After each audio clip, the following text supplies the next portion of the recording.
които изпълняват съответно заданията, представени от лекторите им, в края на годината ще получат достъп до програмата Broaden Your Mind, която представлява, която е разделена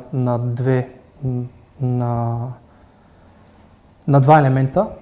Единият елемент е бизнес трипове, които са с цел да се запознаят с големи компании тип Tesla, SpaceX и други, нали, изразени силно в в иерархията на големия бизнес. Съответно ще имат възможност да получат, възможност да достигнат до вътрешната структура на това нещо, да кажем как се е изградил, как е стартирал SpaceX, как е стартирал Tesla, подхода, който са ползвали, инструментите, които се достигат.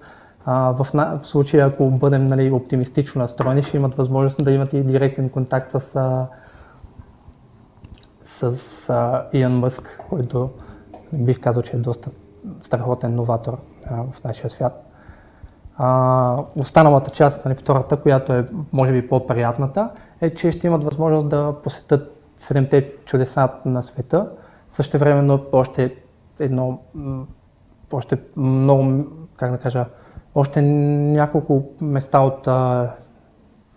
още няколко от любимите си места по света, което, ако трябва да сме честни, не просто в образователната система, в страната ни има една статистика, която показва, че хората в страната ни нямат достъп до външния свят.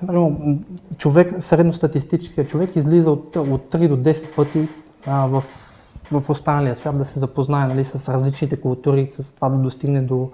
т.е. ограничена е възможността да опознаем света, а това нещо малко или много отваря съзнанието ни за